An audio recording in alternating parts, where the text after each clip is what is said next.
দিনভর তীব্র দাবদাহ শেষে বিকেলে বৃষ্টির খবরাখবর কিন্তু রেখেছেন আমাদের সহকর্মী হাসান মাহমুদ।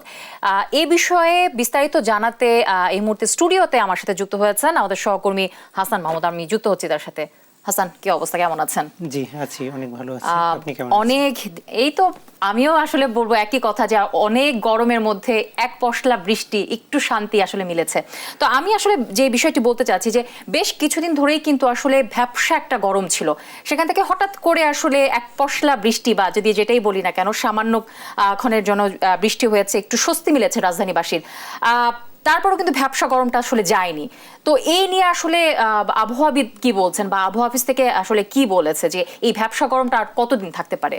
আপনি এই বিষয়ে তো নিশ্চয়ই খবরাখবর রেখেছেন। আমরা সকাল থেকে যেটা দেখছিলাম যে কিছুটা কোথাও কোথাও মেঘ ছিল সামান্য, তবে যদিও সকাল থেকে বা দুপুর পর্যন্ত আবহাওয়া অধিদপ্তরের পক্ষ থেকে বলা হচ্ছিল যে আগামী কালকে অর্থাৎ 17 তারিখে কিছুটা বৃষ্টি হওয়ার সম্ভাবনা আছে। আজকে কিন্তু বৃষ্টি হওয়ার সম্ভাবনা ছিলই না আবহাওয়া অধিদপ্তরের তথ্যমতে।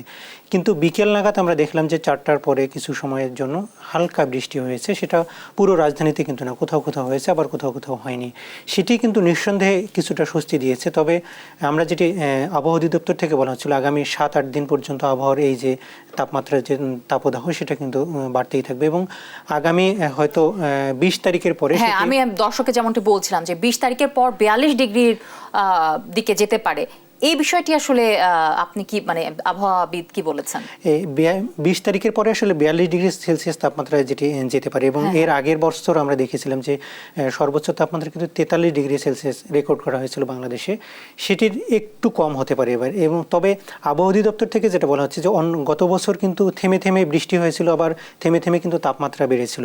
এবার যেটি হতে পারে সেটি হচ্ছে এল নিনোর প্রভাবে সারা বছরই কিন্তু বৃষ্টিপাতের সম্ভাবনাটা কিন্তু কিছুটা কম। ফলে এই দাবদাহ যেটাকে বলা হচ্ছে, যে হিট ওয়েভ যেটাকে বলা হচ্ছে, সেটি কিন্তু এক্সটেন্ড হতে পারে। অন্যান্য বছর যেটি 5-7 দিনের মধ্যে কিন্তু শেষ হয়ে আবার কিছুটা বৃষ্টি কিছুটা ঠান্ডা এসেছিল, এবার কিন্তু সেটি 10-15 দিন পর্যন্ত 20 দিন পর্যন্ত কিন্তু এক্সটেন্ড করতে পারে। ফলে অন্যান্য বছরের তুলনায় এবারের কিন্তু তাপমাত্রা কিন্তু অনেকটা ব্যতিক্রম। যদিও গত বছর যেটি দেখা হয়েছিল সর্বোচ্চ 43 ডিগ্রি সেলসিয়াস, এটা এবার সর্বোচ্চ 42 ডিগ্রি পর্যন্ত হতে পারে বলে ধারণা করা হচ্ছে।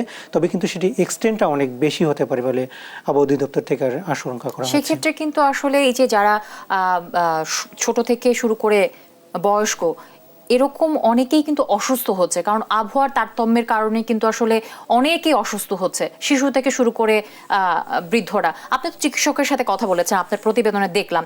আসলে চিকিৎসকরা এই নিয়ে কি বলছে, এই ভ্যাপসা গরমে আসলে কি করণীয়, আপনি যদি এই বিষয়টি বলতেন। আমরা যেটি দেখলাম যে গত কয়েকদিনের যে তাপমাত্রার বৃদ্ধি, সেটির প্রভাবে কিন্তু হসপিটালে রোগীর সংখ্যা কিন্তু কিছুটা বেড়েছে। এটি কিন্তু এখনো আশঙ্কাজনক পর্যায়ে যায়নি। এর কারণ হিসেবে মানে হসপিটালের পক্ষ থেকে যেটি বলা হচ্ছে যে বিপুল পরিমাণ মানুষ ঈদ এবং নববর্ষের ছুটিতে ঢাকার বাইরে গিয়েছিলেন, তারা কিন্তু কিছুটা এখন ঢাকায় ফিরতে শুরু করেছেন এবং এর প্রভাবে কিন্তু আর হয়তো এক সপ্তাহ পরে এর প্রভাবটা আমরা হসপিটালে দেখা যাবে। যদিও গত এক সপ্তাহের যদি আমরা দেখি যে আমরা যে আইসিডিডিআরবি হাসপাতালে গিয়েছিলাম, সেখানে যেটি বলা হচ্ছে যে নিয়মিত কিন্তু সেখানে 300 বা 350 এর মধ্যে কিন্তু রোগী থাকে এবং আজকে কিন্তু সেটি 500+ ক্রস করেছে এবং সেটি অনেকটা আশঙ্কাজনক এবং সেটি কিন্তু র্যান্ডমলি বাড়তেছে এবং আগামী সপ্তাহে হয়তো বাড়তে পারে। তবে আরেকটি বিষয় হচ্ছে যে আগামী কালকে থেকে বা পরশুদিন থেকে স্কুল খুলতে পারে, সেক্ষেত্রে কিন্তু বাচ্চাদের একটা বড় ঝুঁকি থাকে। আপনি জানেন যে যখন বাচ্চারা স্কুলে, আসলে চিকিৎসকরা কি বলেছেন যে বাচ্চাদের জন্য আসলে কি ধরনের খাবার বা কি ধরনের খাবার খেলে আসলে তারা সুস্থ থাকবে বা এই জায়গা থেকে একটু বেঁচে যেতে পারে? আপনার কাছে এরকম কোনো কিছু তথ্য আছে কিনা?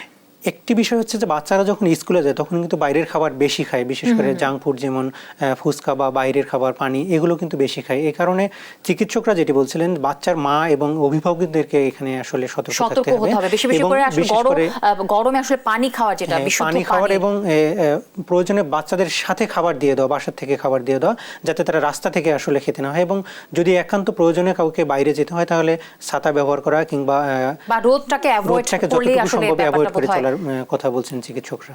সুস্থ থাকা যাবে। অসংখ্য ধন্যবাদ হাসান মাহমুদ। দর্শক, আমাদের সহকর্মী হাসান মাহমুদ যুক্ত হয়েছিলেন আমার সাথে।